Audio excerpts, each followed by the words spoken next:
It is very quiet in the room where you are sitting right now. You can probably hear the hum of a machine nearby, or perhaps the distant, muffled pulse of traffic.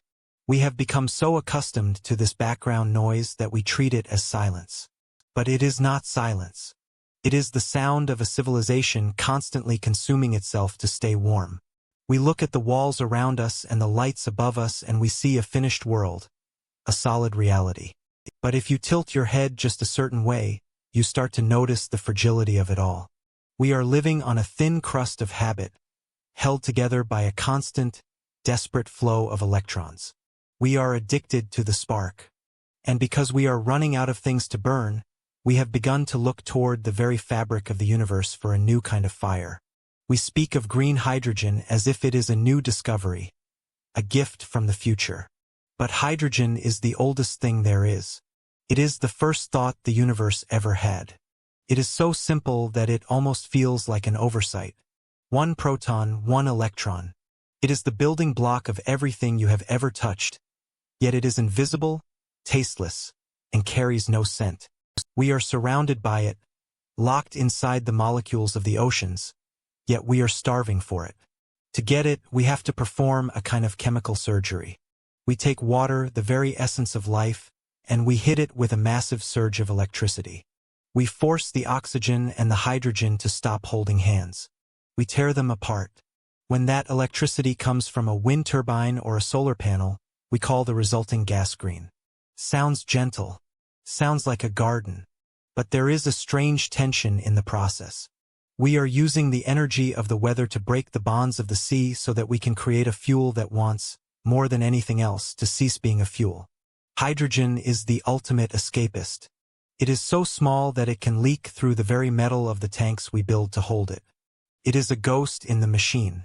We compress it until it is under thousands of pounds of pressure, or we chill it until it turns into a liquid so cold it would shatter a human heart instantly. We do all of this just to store a bit of potential, a promise of power that we can move from one place to another. We are building an entire global infrastructure on the back of a whisper. We want to fly planes with it and heat our homes with it, and we tell ourselves that the only byproduct is water vapor.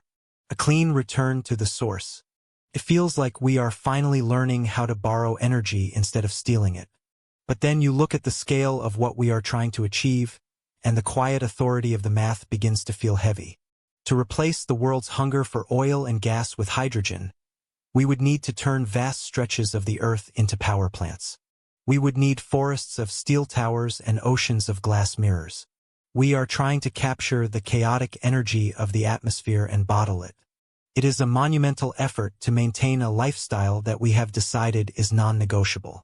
We are rearranging the molecular structure of our planet just so the hum in your room doesn't have to stop. And yet, hydrogen is only half of the story. It is the fuel, but it is also the victim of a much larger ambition.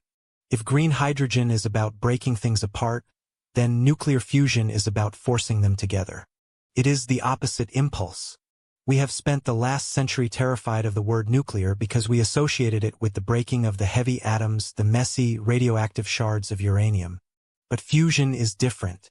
Fusion is the energy of the stars. It is what happens when you take two isotopes of hydrogen and squeeze them so hard that they lose their individual identities and become something new. Think about the sun for a moment. We see it as a bright, yellow circle in the sky, a dependable lamp. But the sun is a catastrophe of gravity. It is a continuous, trillion-year explosion that is only held together by its own massive weight. In its core, the heat is so intense that matter stops being solid or liquid or gas. It becomes plasma. It is a soup of raw energy. For decades, we have been trying to build a box that can hold a piece of the sun. But how do you hold something that is millions of degrees hot? Any material we know of would vanish into a cloud of atoms the moment it touched it. So we use magnets. We create invisible cages made of magnetic fields, suspended in a vacuum. We spin the plasma around and around, faster and faster, hoping to trick the universe into giving us its greatest secret. In these laboratories, the air is filtered and the floors are polished, and the scientists speak in the measured tones of people who are used to dealing with the impossible. They talk about the Big Bang and the birth of elements. They talk about energy that is virtually limitless. A bucket of seawater and the lithium from a few laptop batteries could, in theory, power a city for a year. Sounds like a fairy tale. It sounds like the end of want. We are told that fusion is the silver bullet, the clean, safe, eternal flame that will finally let us stop worrying about the end of the world. But this is where the realization begins to settle in, like a cold draft under a door. We talk about fusion as if we are mastering nature, as if we are finally becoming the architects of the stars. But look at what we are actually doing. We are building the most complex machines in human history just to recreate a conditions that the rest of the universe achieves effortlessly. We are trying to manufacture a sun because we have made our own world uninhabitable for the version of ourselves that we currently enjoy. We aren't just looking for energy. We are looking for an exit strategy from the limits of being biological creatures. There is something unsettling about the silence of a fusion reactor. It is a different kind of quiet than the one in your room.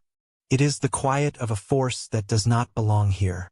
When we succeed, when we finally get more energy out of the reaction than we put in, we will have created a point on Earth where the rules of the Earth no longer apply. We will have a source of power that doesn't depend on the sun, or the wind, or the water, or the earth.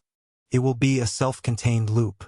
It will be the first time in history that humans have truly disconnected themselves from the cycles of the planet. We tell ourselves this is freedom. We tell ourselves that once we have green hydrogen and nuclear fusion, we will be able to repair the damage we have done. We will be able to suck the carbon out of the air and turn the deserts green and light up every dark corner of the globe. We believe that more energy will solve the problems created by our thirst for energy. It is a beautiful circular logic. But as you sit there, listening to the hum of your world, you have to wonder if we are actually fixing anything, or if we are just building a larger cage. We are so focused on the technology, on the magnets and the electrolyzers and the heat exchangers, that we forget to ask what this power is for. If we have the energy of a star at our fingertips, what will we do with it? Will we use it to grow, or will we use it to finally isolate ourselves from the consequences of our own existence? We are moving toward a future that is perfectly clean, perfectly bright, and perfectly artificial. A world where the light on your wall is powered by a miniature star in a steel basement, and the air you breathe is conditioned by the ghost of a disassembled ocean. It is a strange thought to carry with you. We are reaching for the sublime to pay for the mundane. We are trying to capture the fire of the gods so that we can keep scrolling, keep driving, keep consuming without feeling the guilt of the smoke. We are getting very good at hiding the cost of our lives. We have moved from burning wood to burning coal to burning oil, and now we are preparing to burn the very structure of the atom itself. Each step feels cleaner. Each step feels more intelligent. But each step also takes us further away from the ground. The hum in your room is still there. It is a steady, reassuring pulse. It tells you that everything is fine, that the systems are working, that the future is being handled by people much smarter than you or I. And maybe they are.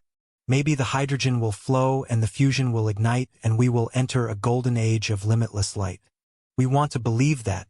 We need to believe that. Because the alternative is to admit that we are just small, fragile things, trying to stay warm in a universe that is mostly shadow. When you turn off the light tonight, think for a second about where that darkness goes. It doesn't actually disappear. It just waits. We have spent our whole history trying to push it back, first with fire, then with wires, and soon with the power of the stars themselves. We are very brave, or perhaps we are just very afraid of what we might see if the hum ever truly stopped. We are building a future that is bright enough to blind us to the world we are leaving behind. If you were given the power to live forever in a perfect artificial sun, would you ever bother to look up at the real one?